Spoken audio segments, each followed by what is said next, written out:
देश में digital banking के बढ़ते चलन की वजह से सरकारी बैंक अपनी शाखाओं के विस्तार की नीति में बदलाव कर सकते हैं। विस्तार की जगह अब कम ग्राहकों वाली शाखाओं को बंद किया जा सकता है या उनका विलय हो सकता है। खासकर ग्रामीण इलाकों और छोटे शहरों की शाखाओं में ये बदलाव होने की संभावना है। सर, फैसला क्यों लिया जा रहा है? क्या केवल डिजिटल होना ही एक वजह है? नहीं, इसके पीछे की जो कहानी है, अगर आप बोनस पॉइंट के नियमित दर्शक हैं तो हम वहां से किस्सा शुरू करते हैं। आरबीआई ने 125 बेसिस पॉइंट की ब्याज दर में कटौती की। बैंकों ने कहा हमसे पास ऑन नहीं कर सकते, हमारी लागतें बहुत ज़्यादा हैं और हमारे पास कैपिटल की कॉस्ट बहुत ज़्यादा, और अगर हम ब्याज दरों में डिपॉजिट पे कम करेंगे तो कैपिटल नहीं आएगी। आपको याद होगा, हमने अपने बोनस पॉइंट में शुभम डिस्कस भी किया था कि आरबीआई ने कहा है कि अपनी कॉस्ट कम करिए, अपनी ऑपरेशनल कॉस्ट कम करिए, और उस ऑपरेशनल कॉस्ट कम करने के लिए बैंकों को अब अपनी शाखाओं की संख्या घटाने की तैयारी करनी पड़ी है।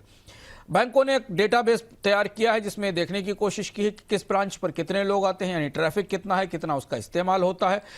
निश्चित तौर पर यूपीआई, मोबाइल नेट से और मोबाइल बैंकिंग से शहरों की तो शाखाओं में फुटफॉल काफ़ी कम हो गया है, कम लोग जाते हैं। तो कई जगह ओवरलैपिंग है, कई जगह बैंक्स मर्ज हो गए हैं और उनकी शाखाओं में ओवरलैपिंग है।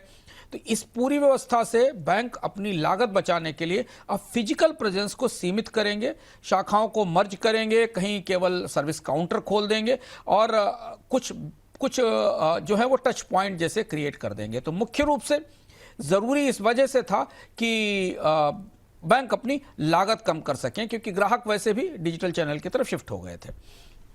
सर, इसका असर कैसे होगा? कैसे समझा जाए कि अगर ये मतलब मान लीजिए शाखाएं घट जाएंगी, ग्राहकों को भी समस्या होगी। भाई ठीक है, अगर मान लीजिए पहले पास में शाखा थी, बंद होगी तो दूर जाना पड़ेगा। बाजार पर क्या असर होगा? बाजार में दो बड़ा असर है। देखिए, शहरों में थोड़ा असर कम होगा क्योंकि शहरों में तमाम बैंकिंग सेवाएं आप ऑनलाइन लेते हैं, लेकिन हाँ, लोन और लॉकर जैसी सर्विसेज जिनके लिए आपको अपनी निकटस्थ ब्रांच पे जाना होता है, और अगर वो ब्रांच ओवरलैपिंग में या मर्जर में आती है, खत्म की जाती है, तो लोगों को दूर जाना पड़ेगा। जो जटिल काम है उनके लिए। ग्रामीण कस्बों में अगर फुल सर्विस शाखाएं बंद होती हैं तो बैंकों की एक्सेस वहां कम हो जाएगी, क्योंकि वहां डिजिटल पेनिट्रेशन भी उतना ज्यादा नहीं है, सीमित है।